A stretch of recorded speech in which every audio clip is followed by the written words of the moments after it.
राधे राधे प्रिय दर्शकों। 45 वर्षीय विनोद जी शाम को मंदिर से लौट रहे थे तो उनके मोहल्ले की कुछ औरतें उन्हें देखकर चुप हो गईं। उनके हाव भाव से विनोद जी को पता चल रहा था कि यह औरतें मेरे बारे में ही कुछ बातें कर रही थी। विनोद जी उन औरतों से 10 कदम आगे ही बढ़े थे कि उन दोनों औरतों ने बोलना शुरू कर दिया। कैसा निर्लज्ज मानुस है, इस उम्र में भी इस तरह से गुल खिलाता है। ऐसे इंसान को तो अपने मोहल्ले से हटा देना चाहिए। हमारे बच्चों पर इसके इस तरह से व्यवहार का कैसा असर पड़ेगा। अरे, ऐसे लोगों को तो पत्थरे मार मार कर भगा देना चाहिए। विनोद जी को वह सारी बातें ठीक से समझ में आ रही थी। वहीं से ठिठकते हुए बोले, भाभी जी, आप लोग जो भी कहना चाहती हैं साफ साफ शब्दों में क्यों नहीं कहती। वह औरतें अब ढीठ रूप में आकर कहती हैं, विनोद भाई साहब, आप जो इस उम्र में गुल खिला रहे हो वह ठीक बात नहीं है। आप जो भी कर रहे हो वह हम सबसे छुपा नहीं है। देखो, हम घर परिवार और बच्चे वाले हैं। आपके इस तरह से करने से हमारे बच्चों पर बुरा असर पड़ेगा। हम अपने बच्चों को क्या सिखाएंगे, क्या समझाएंगे। विनोद जी उनसे बोले, भाभी देखो, आप लोग ऐसे किसी के बारे में बिना कुछ जाने समझे इतना आरोप नहीं लगा सकती। उन औरतों ने तुनकते हुए कहा, अरे हमें सब मालूम है विनोद भाई साहब, आप जैसे हैं और जो कर रहे हैं। विनोद जी के पैर इतने भारी हो गए कि जैसे उनसे एक कदम चला नहीं जाएगा। शर्मिंदगी उनके सिर पर भारी पड़ रही थी।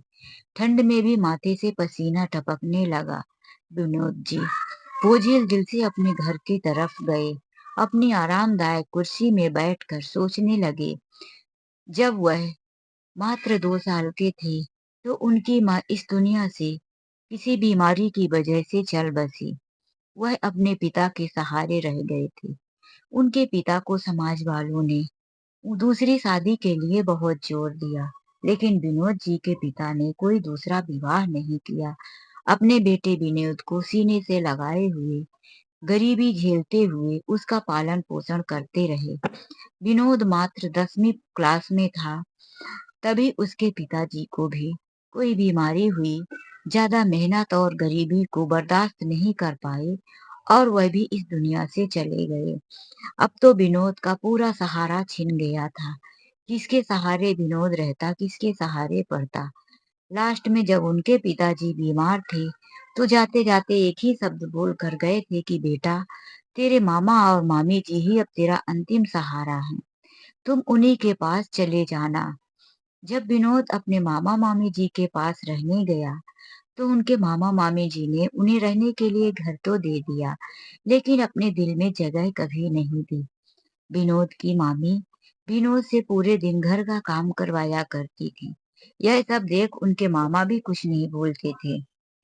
विनोद की मामी का कहना था कि यदि इस बच्चे को हम ज्यादा लाड़ प्यार देंगे तो बिना माँ बाप का लड़का है, घर का काम नहीं करेगा तो इसे बिगड़ते देर नहीं लगेगी। इसीलिए विनोद की मामी ने घर के चूल्हा बर्तन झाड़ू से लेकर बाहर के कामों तक की सारी जानकारी 15-16 साल की उम्र में दे दी। विनोद रातों दिन मेहनत करता और वह अपनी पढ़ाई भी नहीं छोड़ना चाहता था। इसीलिए वह स्कूल तो कम ही जा पाता था, अपनी पढ़ाई घर में रहकर ही जारी रखी। विनोद मेहनत करता, किसी तरह से उसने 12वीं तक की परीक्षा उत्तीर्ण कर ली। इसके बाद उसने बीटीआई कर लिया। फिर उसने किसी स्कूल में टीचर की नौकरी के लिए अप्लाई किया। उसके इस तरह से नेक विचार और मेहनत को देखकर उसे टीचर की नौकरी मिल जाती है। विनोद की मामी ने उसे नौकरी करने के लिए तो भेजा, लेकिन पहले ही एक वार्निंग दे दिया। देखो, जब तुम नौकरी करोगे तो घर के खर्चे तुम आधे संभालोगे। नौकरी के पैसे तुम अकेले ही नहीं खा जाओगे, क्योंकि हमने तुम्हें पाल पोस कर इतना बड़ा किया और पढ़ाया लिखाया, तो तुम्हारी कमाई पर मेरा हक बनता है। विनोद ने यह मंजूर किया क्योंकि वह अपने पैरों पर खड़ा होना चाहता था। विनोद स्कूल में पढ़ाने जाने लगा। उसकी अच्छी मेहनत और लगन को देखकर वह प्रिंसिपल का चहेता शिक्षक बन चुका था। समय बीतता गया। एक दिन विनोद अपनी क्लास में जा रहा था, तभी उसने देखा कि एक पतली दुबली सी लड़की वॉचमैन के सामने गिड़गिड़ा रही थी। वॉचमैन भैया, मुझे यह नौकरी चाहिए। मेरी मजबूरी है। मैं बहुत परेशान हूँ। मेरी नौकरी यह जिंदगी का सवाल है।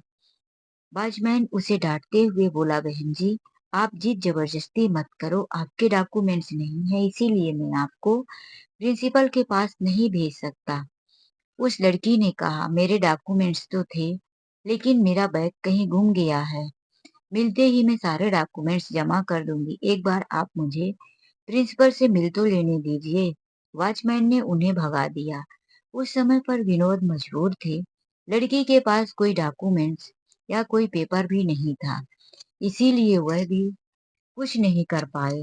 दूसरे दिन जब विनोद फिर से स्कूल में आए, तो उस लड़की ने गेट के बाहर ही विनोद से मिल लिया और आते ही उनसे हाथ जोड़कर कहने लगी, सर, कल आपने देखा कि मैं किस तरह से वॉचमैन से रिक्वेस्ट कर रही थी कि मुझे एक बार प्रिंसिपल से मिलने दे, लेकिन उन्होंने नहीं मिलने दिया। प्लीज आप मुझे प्रिंसिपल से मिलवा दीजिए। मैं इस नौकरी के लिए आई हूँ। यहाँ पर टीचर की एक जॉब खाली है और मुझे उसकी सख्त जरूरत है। मेरा कोई सहारा नहीं है। यह नौकरी मिल जाएगी तो मुझे जीने का सहारा मिल जाएगा। विनोद दयालु प्रकृति के थे और उन्होंने अपने जीवन में बहुत दुख देखा था, इसीलिए वह दूसरों के दुख और मजबूरी को समझते थे। उन्होंने कहा, कोई बात नहीं मैडम, आप चलिए, मैं आपको प्रिंसिपल साहब से मिलवा देता हूँ। यह कहकर विनोद जब उस लड़की को अंदर लेके जाने लगे, तो वॉचमैन ने बोला, मैडम, कल ही मैंने आपको बोला था, फिर आप आज जबरदस्ती अंदर जा रही हैं। विनोद ने बोला, वॉचमैन, यह लड़की मेरे साथ है, मेरी जिम्मेदारी पर है, आप चिंता मत करें, कोई गलत नहीं होगा। तो वॉचमैन बोला, कोई बात नहीं सर, मुझे लगा कि अकेले ही जा रही हैं, thank you sir. Vinod ji उस लड़की को ले जाकर प्रिंसिपल ऑफिस तक छोड़ देते हैं और अपनी क्लास में पीरियड लेने चले जाते हैं। विनोद जी जब 40 मिनट के बाद पीरियड अटेंड करके बाहर निकलते हैं, तो वह लड़की उनका इंतजार कर रही होती है। उनको देखते ही अपने चेहरे पर सुकून और प्यारी सी मुस्कान लिए विनोद जी के पास पहुंच जाती है। विनोद जी, आपका बहुत बहुत धन्यवाद। आपकी वजह से ये नौकरी मिल गई है, लेकिन प्रिंसिपल साहब ने मुझे 1 हफ्ते के अंदर ही सारे डॉक्यूमेंट्स जमा करने के लिए बोल दिए हैं। नहीं तो यह नौकरी मेरे हाथ से जा भी सकती है। मैं जल्दी ही कोशिश करूंगी। विनोद जी, आपसे एक और रिक्वेस्ट है। यदि आसपास कहीं मुझे रहने के लिए एक क्वार्टर मिल जाता, तो मेरी एक और मदद हो जाती। अभी तक मैं अपनी सहेली के घर में रहती थी। सहेली के माता पिता भी रोज ताने मारते हैं। मेरी वजह से मेरी सहेली को बहुत कुछ सुनना पड़ता है। मेरे माता पिता इस दुनिया में नहीं हैं। मैं अपने चाचा चाची के पास रहती थी, लेकिन जब मैंने नौकरी की इच्छा जताई, तो मेरे चाचा चाची ने मुझे घर से निकाल दिया। इसीलिए मैं आज 3 सालों से सहेली के घर में रहकर उसके घर के सारे काम और पढ़ाई और नौकरी की तैयारी करती रही। विनोद जी को उस लड़की पर दया आ जाती है। विनोद जी कहते हैं, हमारी बातें तो बहुत हो गई मैडम, लेकिन अभी तक आपने अपना नाम नहीं बताया। तो वह लड़की कहती है, ओ सो सॉरी सर, मेरा नाम निरूपा है। विनोद जी कहते हैं, निरूपा, मेरे मामी जी के घर में ही एक कमरा खाली है। मेरा भी इस दुनिया में कोई नहीं है।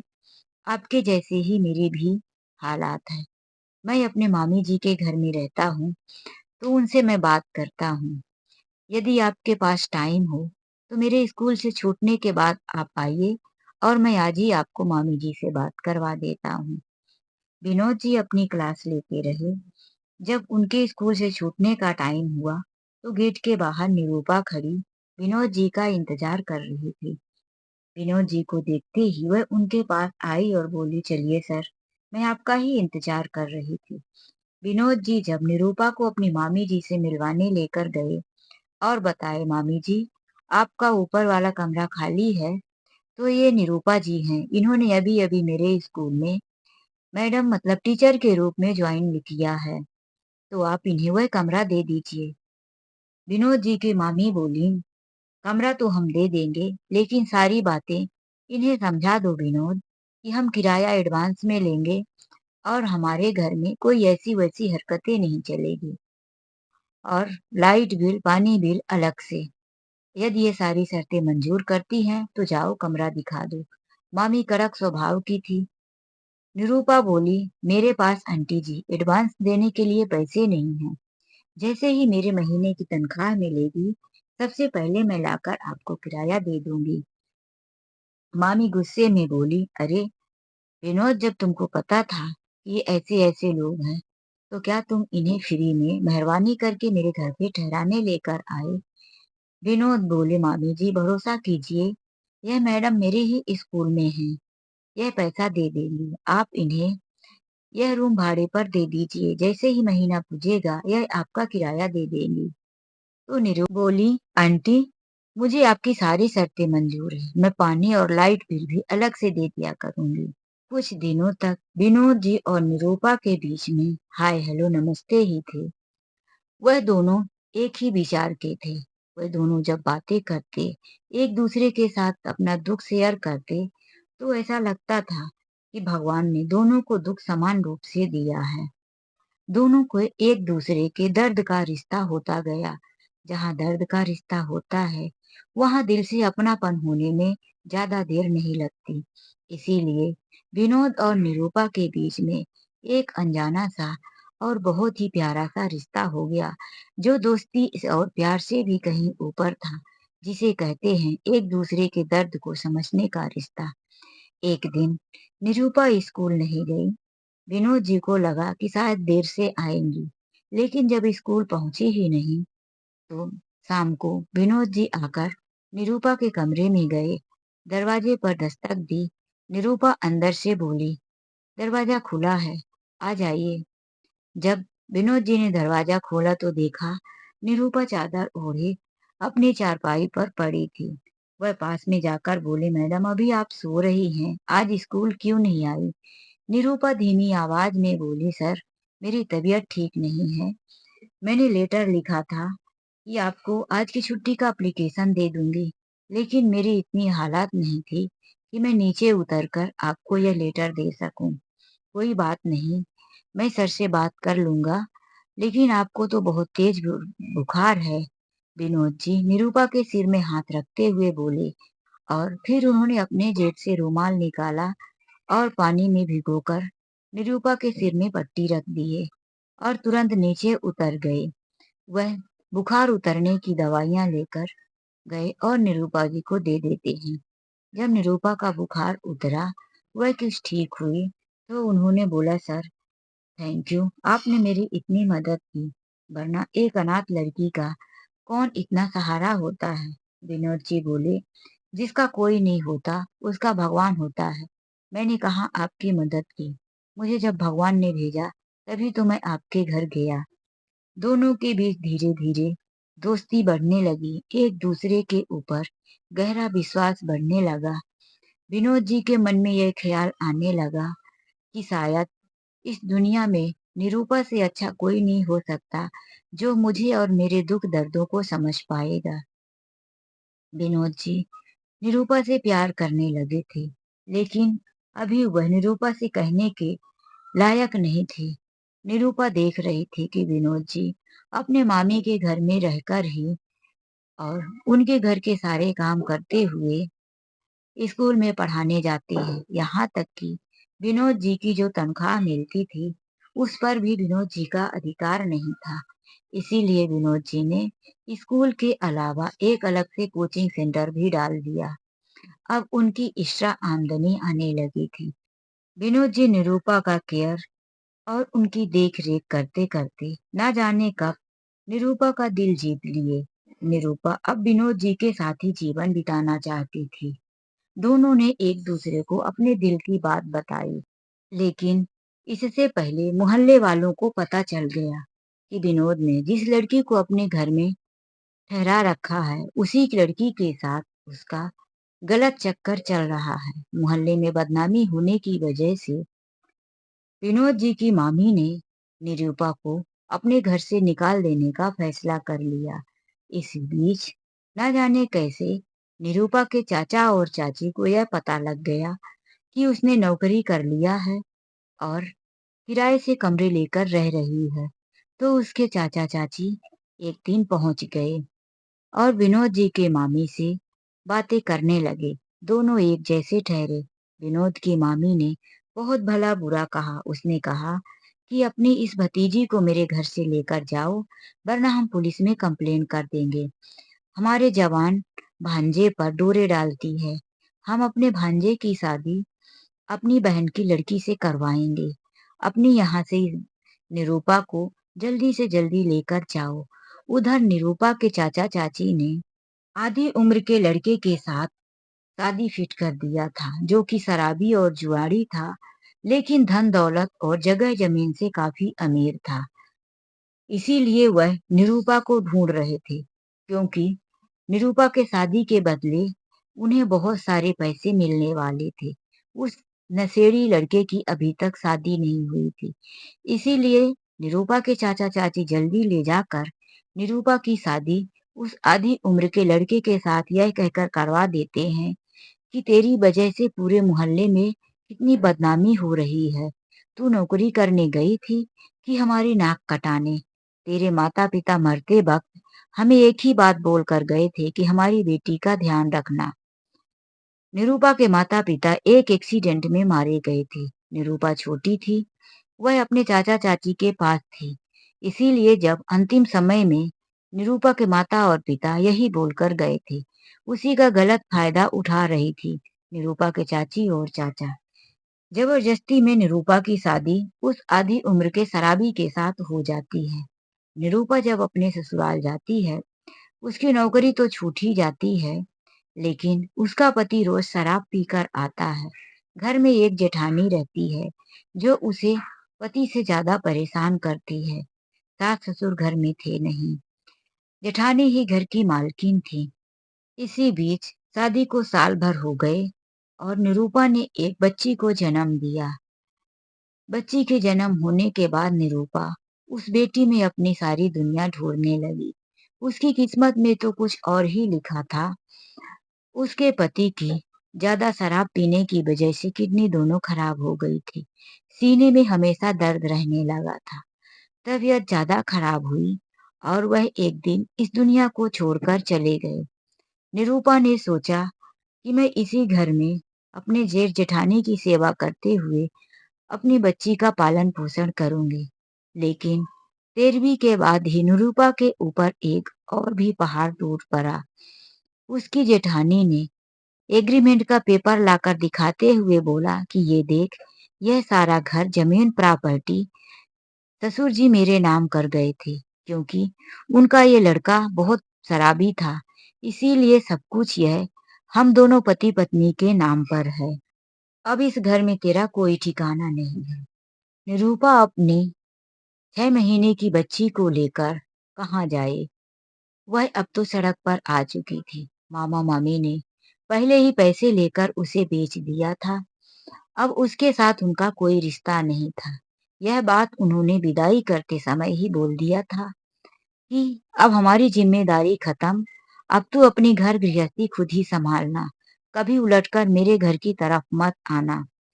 निरूपा को फिर अपनी स्कूल याद आई। वह उसी स्कूल में प्रिंसिपल के पास पहुंच गई और प्रिंसिपल सर से अपनी सारी मुसीबतें बताने लगी। पहले ही प्रिंसिपल सर उसके दुख और मुसीबतों को देखकर नौकरी दिए थे। आज उस बच्ची को इस तरह से 6 महीने की दुधमुही बच्ची और माँ बेटी दोनों को अनाथ देखकर उन पर दया आ गई। इसीलिए प्रिंसिपल सर ने उन्हें एक स्टाफ रूम के नाम पर कमरा भी दे दिया और उसी स्कूल में नौकरी वापस दे दी। निरूपा उसी स्कूल में पढ़ाने लगी। धीरे धीरे समय बीतता गया। आज निरूपा की बेटी 18 साल की हो गई थी। निरूपा अपनी बेटी के साथ अपनी जिंदगी गुजारे जा रही थी। अब उसकी दुनिया उसकी बेटी ही थी। अपनी बेटी का 18वां जन्मदिन मनाने के लिए वह मॉल में कपड़े लेने गई थी। वह कपड़े देख ही रही थी कि दूसरे काउंटर पर खड़े व्यक्ति की तरफ उसकी नजर गई। उसे ऐसा लगा कि इस व्यक्ति को मैंने कहीं देखा है। उसने पलटकर 2-3 बार उस व्यक्ति की तरफ देखा। निरूपा से रहा नहीं गया तो वह पास गई। उसने चेहरे को देखा। बालों में सफेदी आ गई थी। चेहरे पर झुर्रियाँ थी, लेकिन आँखों में अभी भी वही चमक। उसने धीरे आवाज में बोला, "विनोद।" विनोद निरूपा की आवाज सुनकर निरूपा की तरफ देखा और देखते ही रह गए। निरूपा ही चुप्पी तोड़ते हुए बोली, "कैसे हो विनोद? बहुत दिनों के बाद मुलाकात हुई।" विनोद निरूपा को सफेद साड़ी में देखकर आश्चर्य में पड़ गए थे। उन्होंने बोला, "तुम कैसी हो निरूपा, और तुम्हारा यह रूप?" निरूपा नीचे सर झुकाते हुए बोली, "अरे ये सब किस्मत का खेल है।" फिर उसने कहा, "चलो बाहर मिलकर बातें करते हैं।" निरूपा और विनोद मॉल के बाहर आए और दोनों बैठकर बातें करने लगे। निरूपा ने अपने बारे में सब कुछ बताना शुरू कर दिया कि जब मेरे चाचा चाची मुझे पकड़ कर ले गए, तो मेरी चाची ने एक अधेड़ उम्र के व्यक्ति से, शराबी से पैसे लेकर मुझे बेच दिया था। वह शराबी व्यक्ति, मेरे पति, मुझे ज्यादा दिनों तक साथ नहीं दे पाए और 1.5 साल के अंदर ही उनकी मौत हो गई। फिर मुझे उसी स्कूल में सहारा मिला। लेकिन विनोद, जब मैं उस स्कूल में आई, तो तुम स्कूल में नहीं थे। अरे, अपने बारे में भी तो कुछ बताओ। मैं ही सब कुछ बोले जा रही हूँ। निरूपा की कहानी सुनकर विनोद की आंखों में जो आंसू तैर रहे थे, वह उन आंसुओं को छुपाते हुए बोले, "निरूपा, तुमने अपनी जिंदगी में कितना तकलीफ सहा और मैं तुम्हारी कोई मदद नहीं कर पाया।" निरूपा बोली, "कुछ अपने बारे में बताओ, कहाँ है तुम्हारा घर परिवार, कैसे हो?" विनोद ने कहा, "निरूपा तुम जैसी छोड़ कर गई थी, आज भी मैं वैसा ही हूँ।" "अरे, तुमने शादी नहीं किया?" निरूपा आश्चर्य से चौंकते हुए बोली, "नहीं, तुम्हारे जाने के बाद मैंने अपने मामा मामी का घर छोड़ दिया और मैं वह नौकरी भी छोड़ दिया।" निरूपा मन में सोच रही थी कि कितना सहा विनोद ने मेरे लिए।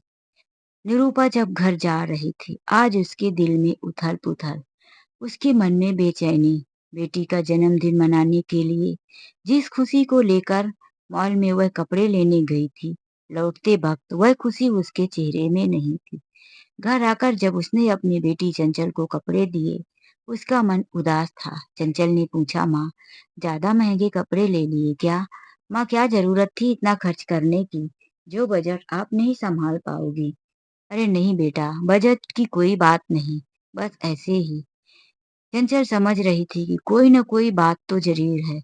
आज 18 साल की बेटी है, इतना तो उसके समझ में आता है कि माँ का बदला हुआ चेहरा, लेकिन क्यों माँ का चेहरा अचानक से क्यों बदल गया? माँ इतना बोझिल और उदास क्यों है? लेकिन माँ ने कुछ बताया नहीं। चंचल अपनी माँ को जबरदस्ती भी नहीं की। बेटी के जन्मदिन पर भी चंचल ने देखा कि माँ के चेहरे पर वह खुशियां नहीं थी, जो मॉल जाने के समय पर थी, जो उसके पिछले जन्मदिन पर हुआ करती थी। लेकिन वह बच्ची करे भी तो क्या? जब चंचल स्कूल चली गई, तो निरूपा बहुत रोई, फूट-फूट कर रोई। आज उसकी जिंदगी ने उसे कहाँ लाकर खड़ा कर दिया था। जब से विनोद उसकी जिंदगी में वापिस आया, उसके मन में बड़ी उथल-पुथल मची थी। बहुत हलचल सी हो रही थी। आखिर यह सब किस्मत का खेल, भगवान चाहते क्या हैं? जब चंचल स्कूल से आई तो उसने देखा, उसकी माँ की आंखें लाल थी। उसे मालूम पड़ रहा था कि माँ ने रोया है, लेकिन इस बार उसने माँ से कुछ नहीं पूछा। उसने देखा कि माँ डायरी में कुछ लिख रही थी। चंचल ने उस डायरी को कई बार माँ से पूछने की कोशिश की और जानने की कोशिश की, क्योंकि कभी-कभी जब उसकी माँ बहुत परेशान और उदास हुआ करती थी, तो डायरी लेकर बैठ जाती। होता ये था कि निरूपा अपनी जिंदगी की सारी दुख भरी कहानी उस डायरी में लिखा करती थी, जो भी उसके जीवन में आता। लेकिन वह डायरी उसने अपनी बेटी को कभी हाथ नहीं लगने दी। अब विनोद और निरूपा के बीच फोन पर भी बातें होने लगी थी। विनोद का फोन आता, दोनों के बीच बातें बहुत कम होती, लेकिन दोनों की बातें दिल की गहराइयों तक थी। दोनों हालचाल पूछती। निरूपा धीमे स्वर में अपनी बेटी के सामने बात करती और फिर गंभीर रूप में अपने जीवन में वहीं ठहर जाती। धीरे धीरे यही सिलसिला चलता रहा। एक दिन हफ्ता भर हो गया, लेकिन विनोद का फोन नहीं आया। निरूपा को चिंता सताने लगी कि विनोद का तो हर रोज फोन आ जाता था। आज ऐसा क्या हुआ कि जो विनोद ने हफ्ते भर से फोन नहीं किया। तो वह अपनी बेटी को यह बोलकर गई कि बेटी, मैं जा रही हूँ घर के राशन पानी लेने, मुझे आने में थोड़ी देर हो जाएगी। और वह सीधा विनोद से फोन पर ही पता पूछ लिया और उसके घर पहुंच गई। जब वह घर जाकर देखी तो विनोद घर का दरवाजा खुला हुआ अपने कमरे में सोया था। कमरे की हालात देखकर लग रहा था कि बहुत दयनीय हालत है। विनोद की कोई आमदनी नहीं और ना ही विनोद खुद के लिए जीता है। वह कमरे के अंदर गई तो विनोद देखा।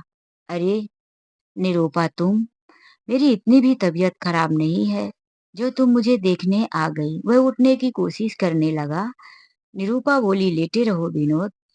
फिर उसने जैसे ही उसके सिर पर हाथ रखा तो शरीर पूरा तप रहा था। निरूपा ने एक कपड़े को ढूंढा और उसके सिर में पानी से पट्टी रख दिया। कुछ ही देर के बाद उसने घर की हालात देखी। सारा इधर से उधर। उसने पहले तो घर को ठीक किया और फिर विनोद के लिए काढ़ा बनाया और बोली, गरम गरम पियो, इससे खांसी में आराम मिलेगा। उसने बोला, तुम अभी आराम करो, मैं अभी दवाइयाँ लेकर आती हूँ। निरूपा दवाइयाँ लेकर आई और सीधा किचन में गई कि खाली पेट दवा नहीं दे सकती। जब उसने किचन की हालात देखी तो किचन में राशन नहीं था। थोड़े से चावल पड़े थे। निरूपा ने उन्हीं चावल से थोड़ी खिचड़ी बनाकर विनोद के लिए लाई और उन्हें दवाइयाँ दी और खाना दिया।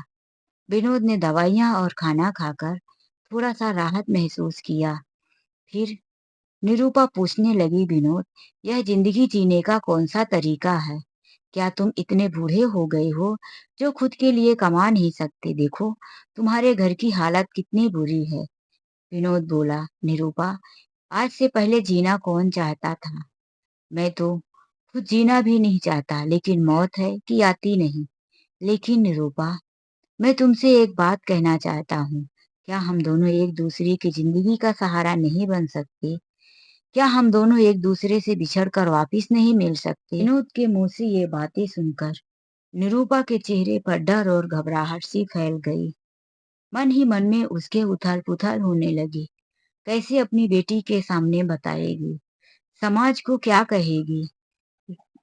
लोग इस उम्र में क्या सोचेंगे? विनोद यह सब समझ रहा था। उसने बोला, मैं समझता हूँ निरूपा, समय हमारे बहुत आगे निकल चुका है। हमारी अब उम्र नहीं है ये सब करने की। लेकिन देखो, पाया उसे जाता है जिसे हम कभी खोए हों। मैंने तो कभी तुम्हें खोया ही नहीं। तुम तो हमेशा मेरे दिल में थी। बस निकल कर आज सामने आई हो। इस फैसले को करने की कोई जल्दबाजी नहीं है। खूब सोच समझ लेना, उसके बाद बताना। निरूपा जब घर आई तो बेटी घर में आ चुकी थी। फिर आज माँ का चेहरा उदास देखकर बोली, माँ कहाँ गई थी? कितना लेट हो गया? मैं तो कब से इंतजार कर रही थी। मैं ट्यूशन भी जाकर आ गई। निरूपा बोली, बेटी बस थोड़ा देर हो गई आने में। चंचल ने बोला, माँ तुमने तो कोई सामान भी नहीं लिया। अरे हाँ, सामान मैं लिखवा कर आई हूँ। जो जो नहीं है वह कल आ जाएगा और अंकल घर पे छोड़ देंगे। कुछ इस तरह से बहाने बनाते हुए निरूपा अपने कमरे में चली गई और गुमसुम थी। चंचल ने बोला, माँ नाश्ता नहीं करोगी? देखो मैंने आज खाना बना दिया है। निरूपा अपनी बेटी के साथ खाने भी आई, लेकिन आज उसका मन खाने पर भी नहीं लग रहा था। उसके दिमाग में रह रहकर वही आ रहा था कि आखिर वह विनोद से क्या जवाब दे। यदि वह ना करती है तो उसका और विनोद का मिलना फिर से दूर हो जाएगा। फिर वह किस रिश्ते से विनोद से मिलेगी? वह विनोद को छोड़ना भी नहीं चाहती थी, लेकिन समाज के डर से उसे अपनाना भी नहीं चाहती थी। यह सब देखकर चंचल बहुत चिंता में थी कि आखिर मेरी माँ को कुछ दिनों से क्या हो गया है। दूसरे दिन जब फिर से निरूपा घर से बाहर चली जाती है, तो चंचल आज घर में कह देती है कि माँ, मैं ट्यूशन नहीं जाऊंगी, मेरी तबीयत ठीक नहीं लग रही, सिर दर्द हो रहा है, आंख में पानी आ रहा। बहाना बनाकर वह घर में रुक जाती है और जैसे ही घर का दरवाजा बंद हुआ, चंचल अपनी माँ की डायरी खोलकर पढ़ने बैठ जाती है। शुरू से वह माँ की डायरी पढ़ने लगती है जब से वह अपनी सहेली के घर में थी। चाचा चाची ने उसे घर से निकाल दिया। फिर उसने नौकरी की तलाश की। किस तरह से उससे मुलाकात विनोद से हुई। फिर उसकी किस्मत ने वहां भी साथ नहीं दिया। उसके चाचा चाची उसे छीनकर चुरा कर ले गए और किस तरह से एक अधेड़ उम्र के शराबी के साथ उसका ब्याह कर दिया। फिर वहां भी उसके जेठ जेठानी उसे घर से निकाल दिए और वह अपनी बेटी चंचल को लेकर लास्ट में स्कूल के सहारे पड़ी रही। आज चंचल की आंखों में आंसू रुकने वाले नहीं थे। हर एक पन्ने को पढ़ते पढ़ते उसका दिल बैठा जा रहा था। आज उसे अपनी माँ के दुखों का पहली बार पता चला। मेरी माँ ने अपने जीवन में इतना दुख सहा, कभी उसे खुशियां नहीं मिली। उसने उस डायरी को वहीं रख दिया और आंसुओं को पोंछते हुए जैसे ही वह बिस्तर पर आराम करने गई, तो तकिए में माँ का मोबाइल रखा था। आज निरूपा मोबाइल ले जाना भूल गई थी। तो चंचल के दिमाग में एक आइडिया आया कि क्यों ना विनोद अंकल से बात किया जाए, क्योंकि उस डायरी में विनोद के बारे में भी वह सारी बात उसने पढ़ लिया था, जो विनोद ने आज निरूपा से बोला था। जब चंचल ने उस मोबाइल को खोला तो उसमें ऊपर ही विनोद का नंबर था। हफ्ते भर से सिर्फ उसी नंबर में बात हो रही थी। चंचल ने उसी नंबर पर कॉल कर दिया। उधर से आवाज आई, हेलो निरूपा, कैसी हो? तुम्हारी तबीयत तो ठीक है ना? चंचल ने बोला, अंकल, मैं बोल रही हूँ। हाँ बेटा बोलो। चंचल बोल रही हो? कैसी हो? तुम्हारी मम्मी कैसी है? तुम्हारा तो यो ट्यूशन का टाइम है बेटा, तुम इस ट्यूशन नहीं गई क्या? नहीं अंकल, मैं ट्यूशन नहीं गई, मैं आपसे मिलना चाहती हूँ। आप यहाँ मेरे घर के पास एक गार्डन में आ जाइए। यह कहकर उसने फोन कट कर दिया और विनोद भी तुरंत मिलने आ गए। जब निरूपा लौटकर घर आई तो उसने देखा बेटी घर पर नहीं थी। वह अपनी बेटी के इंतजार में बैठी थी। थोड़े टाइम बाद चंचल आई। निरूपा ने पूछा, बेटी तेरी तबीयत ठीक नहीं थी, तेरा बैग घर पर है, तू कहाँ चली गई थी? मोबाइल भी मेरा घर पर छूट गया था और तू भी लेकर नहीं गई। माँ, मैं विनोद अंकल से मिलने गई थी। यह बात सुनकर निरूपा के तो जैसे चेहरे से हवाइयां उड़ गई। उसका शरीर ठंडा पड़ गया। विनोद, तुम्हें कैसे पता चला बेटी कि विनोद कौन है? माँ घबराओ मत, मैंने आपकी डायरी पढ़ ली है और अभी मैं विनोद अंकल से मिलकर आ रही हूँ। माँ, विनोद अंकल बहुत अच्छे हैं। वह अपनी माँ के हाथ पकड़ लेती है। माँ, हमारा परिवार अधूरा है। यदि विनोद अंकल हमारे साथ रहेंगे तो हमारा परिवार भी पूरा हो जाएगा। माँ, हमने कभी पिता का सुख नहीं देखा और आपने कितना अपनी जिंदगी में दुख सहा है। पर बेटी, ये समाज वाले क्या कहेंगे? तुम अभी बच्ची हो, तुम्हें अभी समाज के बारे में नहीं पता। माँ, मैं इतनी भी बच्ची नहीं हूँ जितना तुम सोच रही हो। अब मैं 18 साल की हो गई हूँ, मुझे सब पता है। तुम ये बताओ, जब तुम्हारा सुहाग गुजरा तो तुम्हें परिवार और समाज वालों ने साथ दिया, यहाँ तक कि तुम्हारी जेठानी ने तुम्हें घर से निकाल दिया। तुम अपनी मेहनत के दम पर आज तक जीती आई हो। किसी ने तुम्हारी 1 रुपए या सहानुभूति से लेकर मदद किया नहीं ना माँ? फिर तुम समाज के बारे में क्यों सोचती हो? हमें समाज खाने को देता है या हमारा ध्यान रखता है? उसने विनोद अंकल को भी फोन करके बुला लिया। अब तो अपनी बेटी की बात निरूपा को माननी ही पड़ी। 2 दिनों के बाद निरूपा और विनोद की शादी मंदिर में तय हो गई। लेकिन उनके जीवन में कुछ अच्छा हो, इससे पहले ही मोहल्ले वाले को पता चल गई। घर के अंदर माँ बेटी और विनोद जी बैठे ही हुए थे कि घर के बाहर कुछ औरतें आकर ताना मारने लगी। अरे दरवाजा तो खोलो, क्या चल रहा है हमारी सोसाइटी में? निरूपा बहन, आपको शर्म नहीं आती? आप यह क्या गुल खिला रही हो इस उम्र में? बेटी 18 साल की हो गई। बेटी की शादी करने की बजाय हम ये क्या सुन रहे हैं कि आप शादी करने जा रही हो इस उम्र में? थू थू थू, कैसी औरत हो। हमें तो पहले ही आपको इस मोहल्ले से निकाल देना चाहिए।